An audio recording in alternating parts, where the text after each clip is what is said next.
pessoal, tudo bem com vocês? Eu sou a Ellen, sejam muito bem-vindos ao Paleta Musical. Bom, estou de volta depois de um tempinho e eu trago aqui para vocês o meu primeiro review de álbum. E o álbum que eu escolhi é um álbum que eu simplesmente adoro e que infelizmente é um álbum que ainda passa despercebido por muitos, mesmo depois de 31 anos de sua data de lançamento, que é o Fresh Evidence de Rory Gallagher, mais conhecido como o último álbum de sua carreira, porque infelizmente 5 anos após o lançamento de Fresh Evidence, Rory nos deixou desse plano no ano de 1995.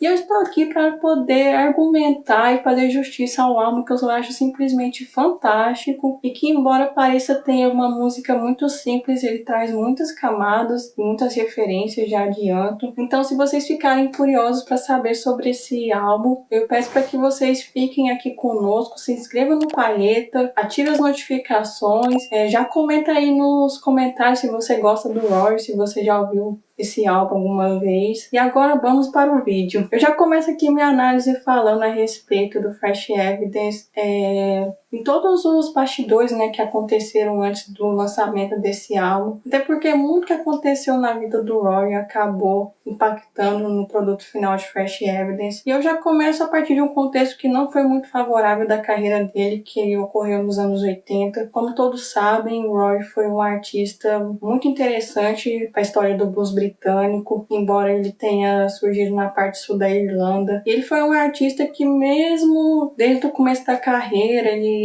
rejeitava o status de celebridade, ele não queria fama, ele ainda assim conseguiu chamar a atenção da mídia e ainda assim ele era convidado para participar de alguns programas de rádio e também para poder comentar em alguns programas. E isso também fez com que ele tivesse uma sólida relação na década de 70 com as gravadoras, o que possibilitou que ele lançasse 10 álbuns de estúdio nessa época. Porém, nos anos 80 isso não foi o que acabou acontecendo, até porque, como a gente sabe, nos anos 80 houve uma mudança musical assim drástica na história da música fonográfica. E essas mudanças, elas, como vocês já devem estar pensando, foi por causa da ascensão de gêneros como o punk, a new wave, o heavy metal e também a eurodance, o que acabou deixando a música totalmente padronizada na época. E outros artistas que não fizessem parte desse segmento acabavam ficando para trás. E o Roy, ele acabou saindo prejudicado na questão dos seus álbuns de estúdio, uma vez que ele não conseguia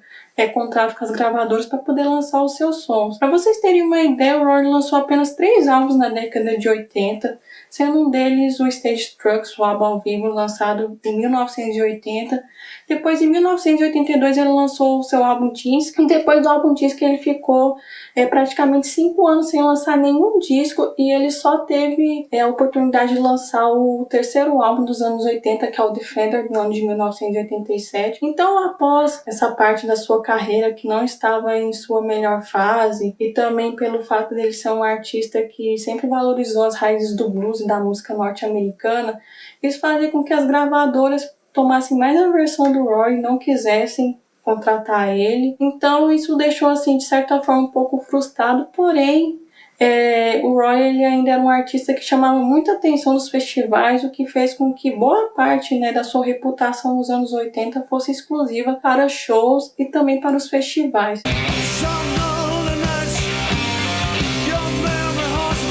E para vocês terem uma ideia, né, mesmo ele não estando muito bem nos anos 80 em termos de carreira, ele ainda mantinha a sua agenda bastante lotada por conta desses shows. E é justamente por conta desse contexto que aconteceu um episódio muito traumático na vida do Roy. E esse episódio traumático vocês podem ver na descrição que eu vou deixar aqui abaixo. Em meados dos anos 80, ele teve que realizar uma viagem até a Noruega para poder participar de um festival.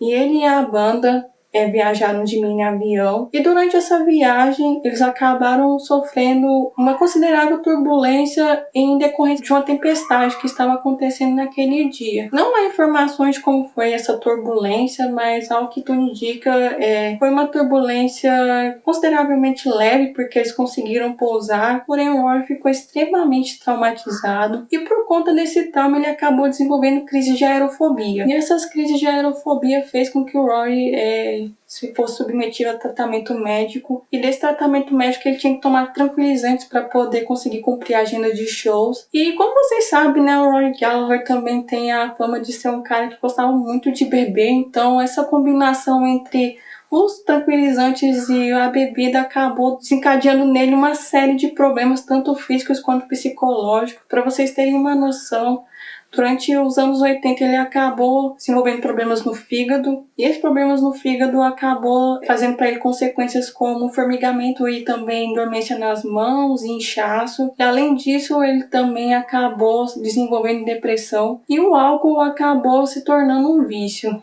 Apesar de que ele teve, né, essa mudança drástica na sua saúde, ele ainda conseguiu fazer diversos shows, ele ainda se dedicou à sua carreira. E no ano de 1987 ele lançou Defender, que já adianto que é um álbum extremamente importante porque ele funciona como uma espécie de embrião para o Fresh Evidence. E eu falo isso porque tem algumas temáticas e também a estética do Defender acabou influenciando no que depois seria o Fresh Evidence. E o Defender ele é um álbum que marca a carreira do Rory a partir do momento em que ele reverencia mais o blues. E além disso, né, algumas temáticas como dicotomia entre céu e inferno, marginalização nas grandes cidades, o seu amor declarado a mestres antigos do blues e também tanto a literatura e o cinema noir acabam aparecendo em Defender.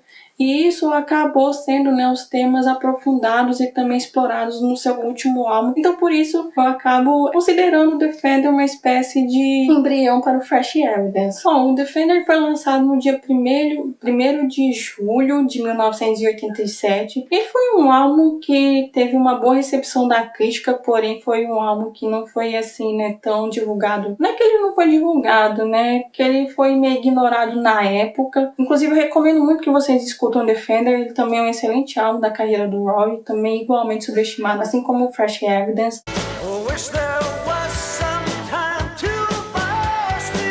É a partir desse contexto, né, que o Rory se sentiu cada vez mais entusiasmado a gravar novos álbuns de estúdio. Até porque naquela época ele havia lançado seu próprio selo chamado Capitol Records. E no dia 1º de maio de 1990, a gente tem o lançamento do Fresh Evidence. O Fresh Evidence foi um álbum que foi produzido pelo próprio Rory e ele conta com a participação de músicos como o Jerry McAvoy, que foi o baixista e também braço direito do Rory durante 20 anos. E o álbum Fresh Evidence ele marca a última parceria entre o Rory e Jerry. Depois disso, o Jerry acabou formando a sua própria banda e também indo tocar no Nine Below Zero. A gente também tem a participação do baterista Brandon Neal.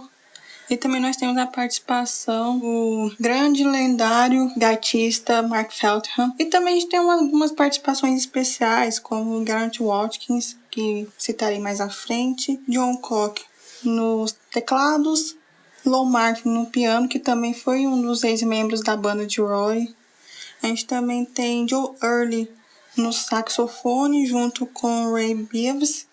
E por fim nós temos Jink Hanson no trompete. Bom, Fresh Evidence é um álbum que a gente pode considerar que é totalmente fora dos padrões dos outros álbuns do Rory, uma vez que ele foi um álbum que mais demorou tempo para ser gravado. E além disso, ele é um álbum que, em comparação ao Defender, que já é um álbum que faz uma forte ode ao blues, o Rory literalmente quis fazer um álbum que soasse parecido com as gravações de blues, principalmente dos anos 50.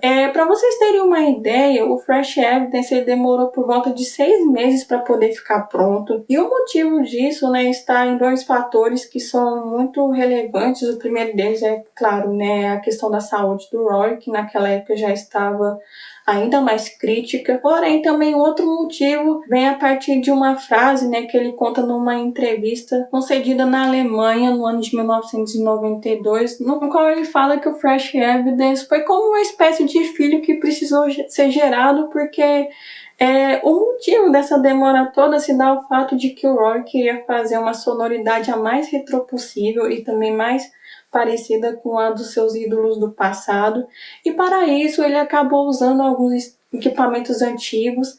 Dentre eles a gente pode citar como microfones valvulados, eco de fita, reverbs de mola antigo e também compressor de válvula. O motivo dele querer usar todos esses equipamentos antigos está no fato de que o Roy ele realmente queria fazer um álbum étnico e totalmente voltado às raízes do blues. Ele queria fazer um álbum esteticamente selvagem, cru, e ele se inspirou em artistas como Albert King, Sun House e Tampa Red. E o Fresh Evidence, assim como o Defender, foi um álbum que teve uma boa recepção da crítica na época, mas é um álbum que passou totalmente despercebido e que passa despercebido até hoje, até porque infelizmente esses dois últimos álbuns da carreira do Roy acabam levando o estigma de serem os álbuns que foram gravados na época que ele já estava doente. E eu venho aqui para fazer justiça ao Fresh Evidence, porque embora o Roy já estivesse em umas condições assim de saúde bem precárias, ele conseguiu fazer uma obra-prima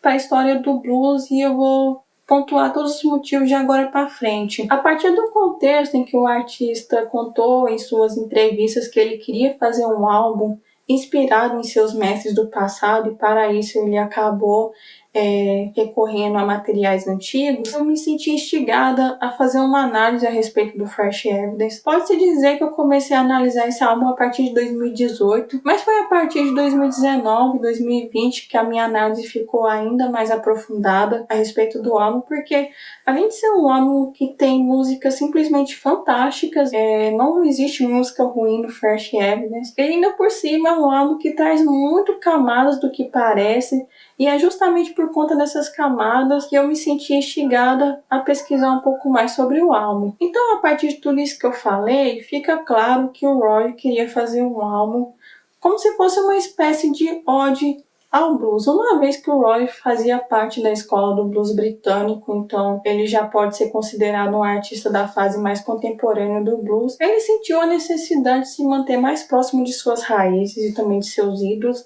então por isso ele quis fazer um álbum. Ele é bastante referencial, então ao longo desse vídeo vocês verão muitas referências presentes no Fresh Evidence. Ele é uma espécie de álbum que tem um conceito muito definido, e esse conceito a gente pode nomeá-lo como uma metalinguagem ao blues. Metalinguagem nada mais é do que o artista descrever a própria arte, e isso fica muito claro no Fresh Evidence a partir do momento em que o Roy busca fazer resgate ao passado do blues, ao tradicionalismo, desde o processo de gravação até as referências que ele traz. E essas referências elas são mostradas de duas formas muito específicas.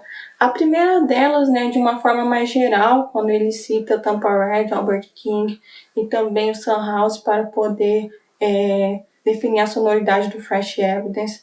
E além disso, o Rory Gallagher também buscou fazer com que todas as suas músicas fossem referências ao blues, seja tanto na temática ou seja aos mestres do passado, um conceito muito parecido apresentado em Defender. Para vocês terem uma ideia, o Fresh Evidence ele acaba tendo uma estrutura muito interessante, na qual de 8 músicas que são presentes, das 10 faixas da versão original do álbum, essas 8 na verdade elas são tributos a mestres do blues e também do início lá do rock. E esse tributo ele é atribuído seja na sonoridade ou na letra do álbum, ou até mesmo na linguagem musical. E as outras duas faixas que faltam para o fechamento do álbum, elas não são avulsas, porque embora elas não referenciam mestres do passado, elas trazem uma temática muito bluesística e que acabam deixando o álbum com essa temática de ódio ao blues e também na metalinguagem. E é por todos esses fatores que eu cheguei numa conclusão,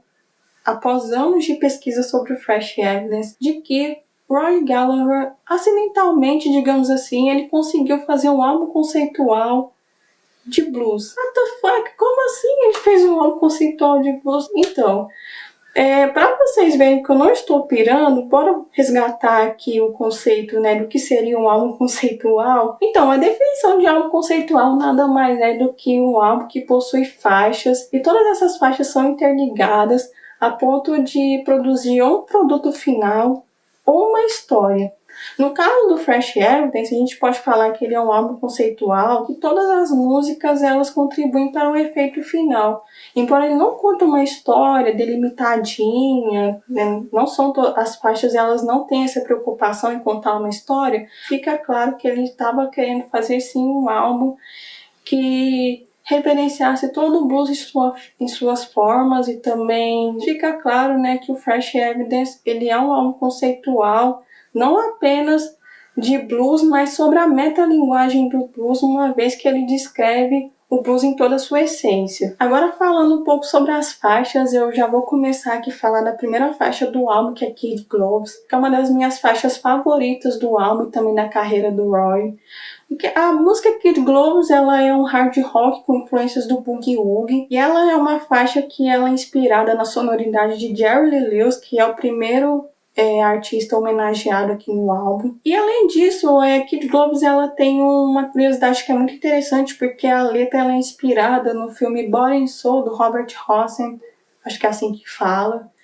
E aqui ele descreve de uma forma muito interessante, né, todo o filme, que para quem não conhece é um filme inclusive muito bom que eu recomendo, que conta a história de um lutador, que ele queria se distanciar dos ringues por conta de um acidente que ocorreu nele no passado, e por conta desse acidente ele acaba escolhendo viver uma vida normal, porém ele tem algumas dívidas com a máfia, até porque a carreira dele foi feita através de contratos com a máfia, e todo o filme ele é trabalhado em volta dessa luta, né, entre a moral do protagonista versus a vontade, né, que a máfia queria. E isso é bem descrito na letra, e um trecho assim que chama muita atenção de Kid Gloves é quando o Roy escreve Sure, they can buy my body, sure, they can buy my soul. O que fica bem claro, né, que essa referência ao filme Body and Soul também está se referindo à sua carreira, que ele nunca irá se vender. E só para fechar aqui, Kid Gloves, é interessante a gente falar que aqui a gente tem a participação de Lou Martin,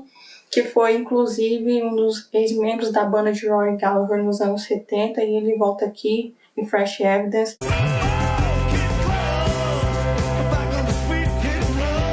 Bom, a segunda música desse álbum também é outra música que eu simplesmente amo, que é The King of Zydeco. O Zydeco é um gênero musical originário da Louisiana que surgiu durante o século XX e que é uma vertente do folk que mistura elementos do rhythm blues, do jazz e da música crioula. E essa música é interessante a gente falar que é a única música que é realmente assim referenciada no álbum. Ele dedica ao rei do Zydeco, Clifton Chenier. E é interessante a gente falar de King of Zydeco porque pra mim ela tem uma das melhores letras, não só do álbum, mas também da carreira do Roy. Porque eu não sei se vocês já ouviram falar a respeito disso, mas o Roy ele era um excelente compositor e ele tinha um estilo de escrita assim muito específico que eu costumo chamar de escrita cinematográfica. Por quê?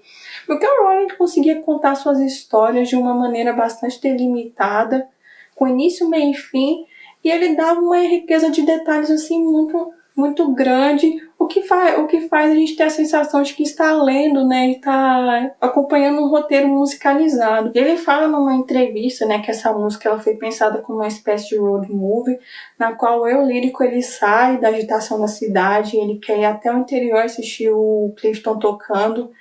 E assim, a música ela é simplesmente incrível porque ela traz todo um panorama geográfico e também cultural de toda a Louisiana e também de toda aquela cena do Swamp Blues.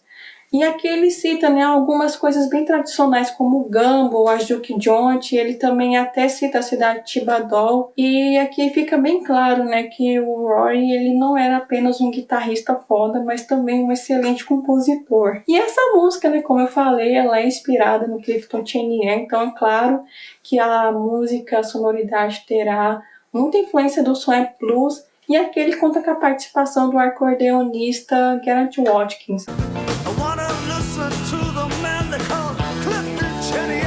A próxima faixa do álbum se chama Middle Name, que também é uma faixa simplesmente incrível, e essa faixa ela é inspirada no Slim Harpo, porém a letra da música ela é inspirada no estilo de escrita do Tennessee Williams, e para quem não conhece o Tennessee Williams, ele foi um escritor assim, muito emblemático para a história da cultura norte-americana, Em muitas das suas obras ele evocava temas como religião. E aqui a gente tem a primeira música do álbum, né, que fala dessa dicotomia entre céu e inferno. E a premissa da música Middle Name se trata de uma pessoa que está presa e que ela busca pela redenção cristã com medo do Armagedon. Curiosamente, a sonoridade de Middle Name, embora ela seja inspirada no artista do Swamp Blues, ela possui uma sonoridade bastante texana, eu diria.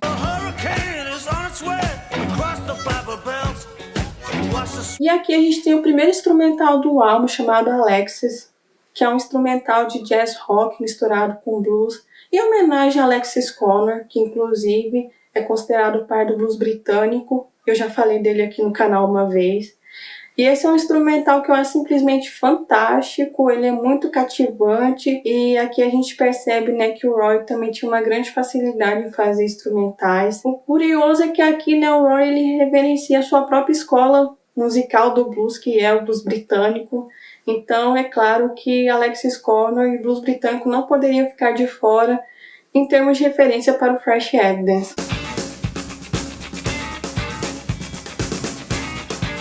Bom, depois de Alex, a gente tem um cover simplesmente fantástico, que é o cover da música Empire State Express, que no álbum serve como uma forma de homenagear o Delta Blues e todas as origens do blues. E é claro que essa música ela marca a referência a Sun House, que inclusive é o verdadeiro dono dessa música. E o fato que é muito interessante sobre as gravações de Empire State Express é que essa versão Roy acabou gravando numa cabine de bateria, com 2 microfones valvulados, e essa gravação ela foi feita num único take. Ele também conta numa entrevista de que ele, antes de gravar Empire State Express, ele havia perdido a letra da música, porém ele acabou achando uma anotação, e foi a partir dessa anotação que ele acabou gravando. É um cover simplesmente fantástico, é uma das características que muita gente percebe no Roy, é que ele tinha uma grande facilidade em fazer covers, né, de blues mais antigos. Pra mim, assim, um dos melhores momentos do álbum. E agora a gente tem uma das faixas mais enigmáticas do álbum, que é Ghost Blues. Essa é uma música na qual o Roy ele simplesmente desabafa sobre a sua saúde, tanto física e psicológica. Aqui ele conta a história, né, do eu lírico que quer sair de problemas do alcoolismo, e para isso ele busca a redenção cristã. E para fazer todo esse parâmetro, ele acabou buscando diversas referências de vários lugares. Eu não vou citar todas, porque é muita referência mesmo. Mas o que eu posso falar é que os artistas principais que o Roy acabou se inspirando para fazer Ghost Blues são... a gente pode citar, por exemplo, Bob Dylan, que mais precisamente o Roy se inspirou em seu álbum chamado Highway 61 Revisited, que inclusive é um dos álbuns mais emblemáticos da carreira do Dylan. Além do Dylan, o Roy se inspirou no bluesman Robert Pitt Williams. Ele também se inspirou no Reverend Robert Wilkins, que a gente pode falar que foi a maior referência para ele fazer a letra de Ghost Blues.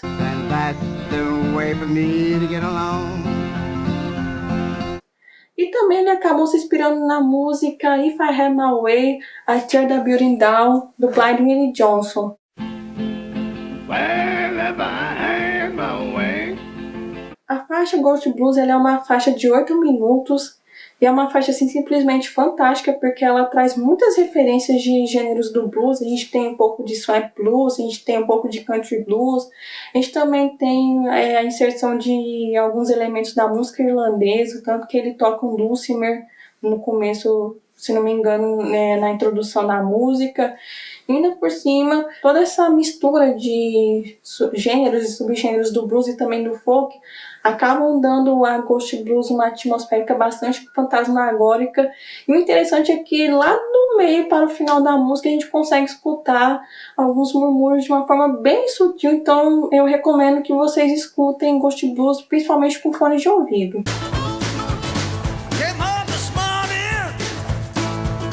E agora a gente vai para uma faixa que inclusive eu considero uma das faixas que acabam me dando um argumento de que o Fresh Evidence é sim um álbum conceitual, que é a faixa Heaven's Gate, que inclusive é uma faixa que ela é super parecida com Middle Name e que ainda traz a mesma temática, que é a dicotomia entre céu e inferno. E essa faixa é interessante porque ela foi inspirada no clássico do Robert Johnson, Hellhound on My Trail.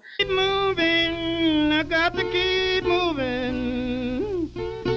E também ela traz essa sonoridade texana que inclusive também aparece em Mironene.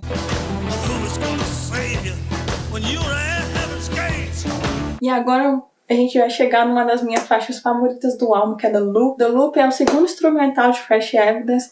E esse instrumental, ele é um instrumental assim, muito bonitinho, inspirado em toda a estética, tanto do jazz e também do blues da década de 50. E a gente pode até falar que The Loop, ela faz uma referência muito legal ao Chicago Blues, porque ele conta em diversas entrevistas que The Loop ela foi inspirada no sistema ferroviário do bairro Loop, lá em Chicago. E como a gente sabe, né, por conta das Great Migrations, os trens foram meios de transporte muito importantes para vários bluesmen ao longo dos anos. O interessante de The Loop é que ela é uma faixa que, embora ela tenha essa referência mais bluesística, ela é um swing assim sensacional, cara. Eu simplesmente assim amo The Loop.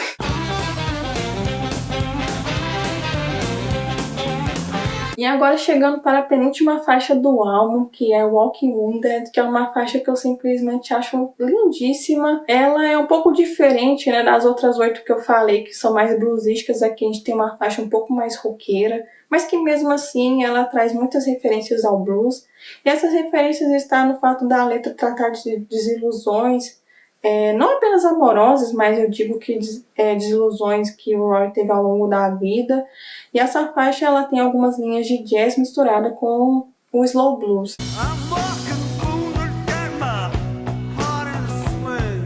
E agora nós iremos chegar à última faixa do álbum, que é Slum Angel, que pra mim assim, é a música mais enigmática desse álbum, porque você não tem nenhum registro do Roy comentando sobre essa música, e olha que ele falava sobre absolutamente tudo sobre a sua arte. A gente não tem assim, informações sobre Slum Angel, mas é uma faixa que pra mim ela faz sentido ao álbum, porque ela tem até uma pegada meio Albert King, né, que ainda por cima ela é um hard rock assim, bem no estilo gallagheriano de tocar, então eu acho que é uma faixa assim, que é bastante válida pro álbum.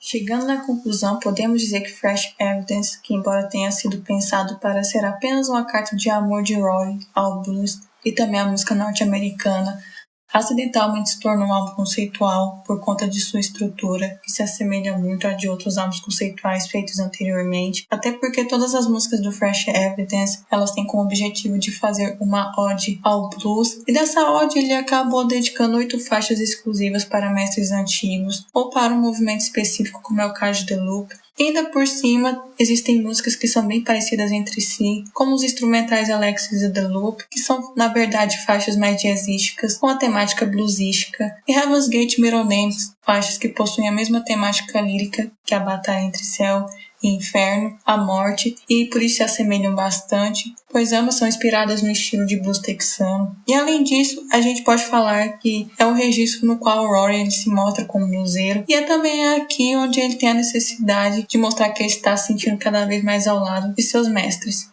É isso, gente. Eu espero que vocês tenham gostado muito desse vídeo. Eu confesso que, assim como o Roy, esse vídeo pra mim foi como uma espécie de filho que precisou ser parido. E eu já peço para que vocês se inscrevam no canal, ativem as notificações, curtem e compartilhem nossos vídeos. Já deixem nos comentários se vocês ficaram curiosos para poder ouvir o Fresh Evidence, caso você ainda não conheça. Eu recomendo bastante, tem no Spotify inclusive. E antes de finalizar, eu quero agradecer a todos que participaram da brincadeira lá no Instagram, que eu fiz no Instagram do Paleta Musical, no qual eu postei algumas pistas sobre o próximo tema do meu vídeo, que no caso é esse vídeo que está saindo agora. E as pessoas que acertaram foi o Kelvin Araújo, que inclusive ele é um dos idealizadores por trás da Progland. Então, um beijo aí pra você, Kelvin. E também a gente teve uma outra pessoa que acabou acertando a temática desse vídeo, que foi o Thiago Silva, que inclusive ele escreve resenhas muito bacanas para o canal 80 Minutos. Então, um beijo aí pro Thiago. E eu vou ficando por aqui, gente. Até mais. E rumo aos 1000. Aí você vê, né? Uma belezinha dessa. O cara, um dos maiores representantes do blues britânico. E tem umas pessoas que falam que o blues possui letras bobas, né? Você concorda com isso, Roy? Com certeza ele concorda, né, gente?